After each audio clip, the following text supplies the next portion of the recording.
सभी दोस्तों को नमस्कार। आप सभी का स्वागत है आपके YouTube चैनल कृद्यांश फार्म्स में। तो आज का विषय दोस्तों हम लोगों का है डेयरी फार्म की शुरुआत कैसे करें, किस पशु से करें, गाय से करें या भैंस से करें। तो दोस्तों डेयरी फार्म आपको शुरू करने से पहले कुछ मुख्य बातों का ध्यान रखना पड़ेगा कि आप गाय से करना चाह रहे हैं कि भैंस से करना चाह रहे हैं। उसके पीछे आपको 2-4 बातों का ध्यान रखना पड़ेगा।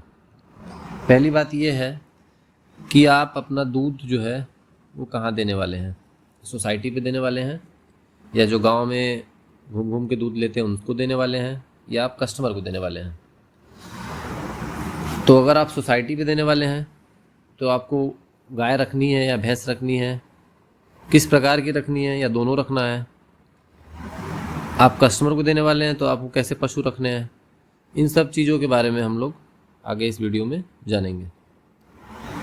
तो दोस्तों जो नया डेयरी स्टार्ट करना चाह रहा है अभी, या जो अभी प्लान कर रहे हैं कि हमको डेयरी स्टार्ट करना है लेकिन ये निर्धारण नहीं कर पा रहे हैं कि किस पशु से स्टार्ट करें और कितने पशुओं से स्टार्ट करें, तो उनके लिए ये है कि पहले अगर आप डेयरी का प्लानिंग आपका है कि 1 महीने बाद आपको डेयरी स्टार्ट करना है या 2 महीने बाद स्टार्ट करना है, तो जो वो पीरियड, जो टाइम पीरियड आपने 1 महीना दे रखा है उसको थोड़ा बढ़ाइए, उसको 1 से 2 महीना करिए। जल्दबाजी में YouTube पर देख के आप डेयरी ना खोलें। आप डेयरी खोलने से पहले उचित मार्केटिंग करिए कि आपका दूध कहाँ जाएगा, और कोशिश ये करिए कि आपका दूध ज़्यादा कस्टमर को जाए, डोर टू डोर जाए। अब उसके लिए आपको उस प्रकार की कुछ व्यवस्थाएं करनी पड़ेंगी। अब पुराने तरीके से जो ग्वाले हैं या चाहे दूधियाँ हैं वो जाते हैं, वहाँ पे डिब्बे में भरे रहता है दूध, उसको निकालते हैं फिर वहाँ देते हैं, तो ये थोड़ा साफ़ सुथरा नहीं रहता है, ये हाइजीनिक नहीं रहता है। और जो भी कस्टमर है वो अब थोड़ा एडवांस हो चुका है, तो उसको हर चीज़ एडवांस चाहिए। तो पहला दोस्तों आप अपनी पैकिंग अच्छी करिए कि आपकी पैकिंग को देख के जो नए कस्टमर है वो आकर्षित हों कि हाँ इसमें क्या है। आप ग्लास के बोतल में दूध भेजिए, उससे 2-3 फ़ायदे रहेंगे। पहला तो आपके दूध का अच्छा मूल्य मिल पाएगा पैकिंग के थ्रू। दूसरा, जो दूध की क्वालिटी है वो अच्छी रहेगी उसमें, क्योंकि आप ग्लास में भेज रहे हैं तो ग्लास जो है वो फूड ग्रेड में आता है, और मान लीजिए जो प्लास्टिक में पैक हो रहा है पॉलीथीन में, तो वो एक तरीके से नुकसानदेही है। अगर आपको आपके आसपास सोसाइटी है, अगर आपका प्लान है कि आप नहीं दूध सोसाइटी पे देंगे, अमूल या मदर डेयरी या कोई भी ऐसी कंपनियों पे दूध देंगे, तो उसमें आपको ये देखना पड़ेगा कि हमारे दूध का फैट किस जानवर में अच्छा आएगा, क्योंकि जो सोसाइटी है वो तो आपसे दूध लेगी फैट और एसएनएफ के आधार पे। उनको इससे मतलब नहीं है कि ये देसी गाय का दूध है या फला गाय का दूध है या भैंस का दूध है। उनको गुणवत्ता से नहीं मतलब है, उनको मतलब है फैट या एसएनएफ से। जितना अच्छा आपका फैट आएगा उतना अच्छा आपके दूध का वहाँ पे मूल्य मिलेगा। तो उस कंडीशन में आप गाय और भैंस दोनों रखें ताकि आपका फैट अच्छा आ सके, और दोनों में रेशियो ये ऐसा रखें आप कि 60% आपकी गाय रहें ताकि आपको ज़्यादा उत्पादन मिल पाए, क्वांटिटी आपकी बढ़े, और 40% भैंस रहें। मान के चलिए आपने 60% गाय रखी है और 60% में एवरेज आपने 10-10 लीटर 6 गायों से 10 लीटर आपने दूध लिया, मतलब 60 लीटर हो गया आपका। और 4 आपने भैंस रख लिए हैं, उनसे भी करीब आपने 40 लीटर दूध ले लिया। तब 60 और 40 जब मिक्स होगा तो वो एक अच्छा, आपका एक तो फैट भी बढ़ जाएगा और क्वांटिटी तो आपकी वैसे ही ज़्यादा हो जाएगी।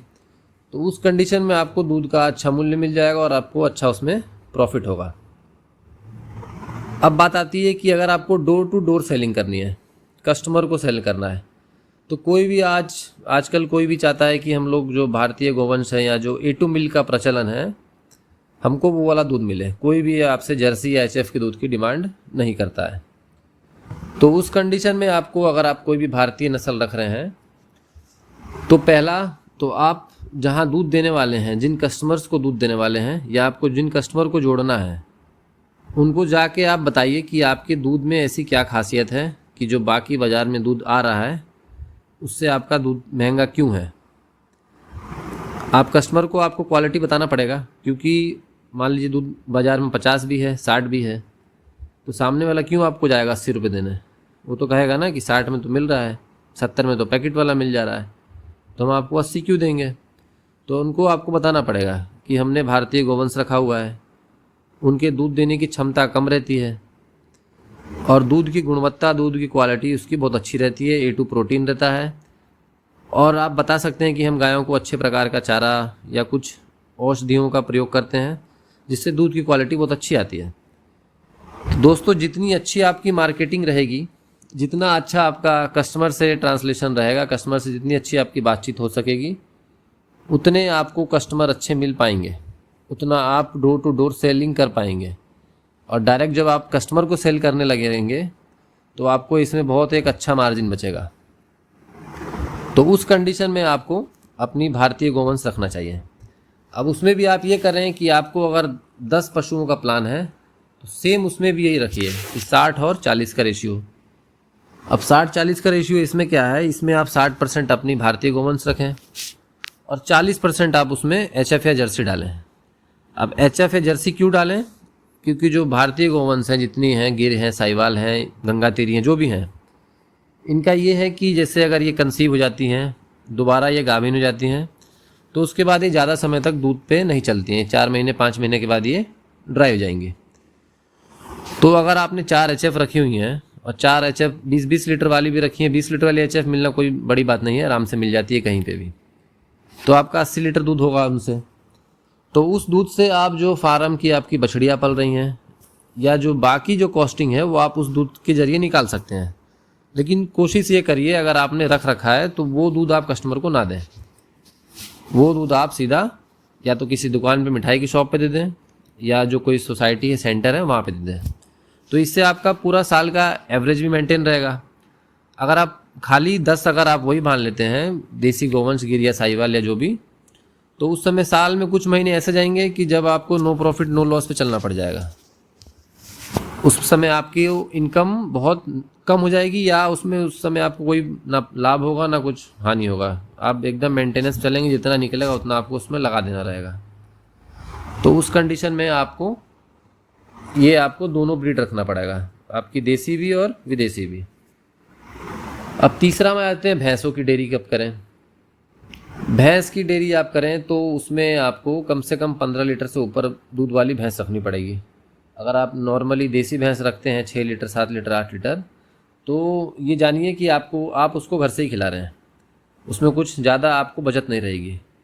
क्योंकि भैंस का जो ड्राई पीरियड रहता है वो लंबा रहता है गाय की तुलना में, और भैंस का जो ब्याने का समय रहता है वो भी गाय की तुलना में ज़्यादा है। भैंस 10 महीने 10 दिन पे कुछ पे ब्याती है, गाय आपकी 9 महीने 9 दिन पे ब्याती है।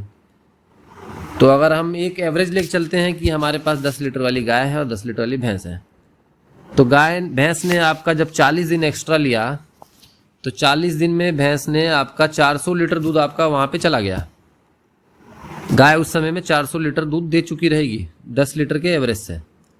और 400 लीटर मतलब अगर आप 50 के ही रुपये से बेच रहे हैं तो आपका 20,000 का वहाँ सीधा वहाँ पे लॉस है। फिर भैंस का जो ड्राई पीरियड है वो 4 महीने 5 महीने तक का रहता है। बहुत कमी भैंसें मिलती हैं जो 2 महीने 3 महीने ड्राई रहती हैं। तो उस कंडीशन में आप 15 लीटर से ऊपर वाली भैंस रखें और भैंसों का दूध आप औने पौने भाव पे ना दें। या तो उसका बाई प्रोडक्ट बना लीजिए, पनीर बनाइए, दही बनाइए, उसका घी बनाइए बिलोना, और नहीं तो आप डायरेक्ट कस्टमर को सेल करिए। और उसमें भी आपको कम से कम 70 रुपये तो आपको लेना ही पड़ेगा। 70 से आप नीचे जा रहे हैं भैंसों में, तब जान जाइए फिर वो नुकसान है, फिर आप उसको घर से ही खिलाएंगे। तो ये कुछ मुख्य बातें हैं जिनको आपको ध्यान में रखते हुए डेयरी का स्टार्ट करना रहेगा। उम्मीद करता हूँ कि आपको मेरी बातें समझ में आई होंगी। और कभी भी स्टार्ट करें डेयरी का तो जल्दबाजी ना करें, हड़बड़ी ना करें, कुछ समय दें, क्योंकि आपको लंबा लेके चलना है उसको, बिजनेस को। ये तो है नहीं कि डेयरी आपको अभी खोलना है 1 महीना फिर बंद कर देना है ना, ऐसा तो नहीं है। तो आप उसको स्टार्ट करने से पहले 1 महीना 2 महीना एक्स्ट्रा समय दीजिए और पूरा उस पर स्टडी करने के बाद ही उस क्षेत्र में आएँ। और ये सोच के आएँ कि हम इसमें अपना पूरा टाइम देंगे, पूरा इन्वॉल्व रहेंगे। इसमें आपका इन्वॉल्वमेंट बहुत ज़रूरी है। अगर आप लेबर के भरोसे छोड़ के स्टार्ट करने चाह रहे हैं डेयरी, तो डेयरी लाइन में ना आए। आपको पूरा उसमें इन्वॉल्व रहना रहेगा, तभी आप डेयरी एक सुचारू रूप से अच्छी डेयरी चला सकते हैं। तो इसी के साथ आज के वीडियो को यहीं समाप्त करते हैं। सभी दोस्तों को नमस्कार, राधे राधे।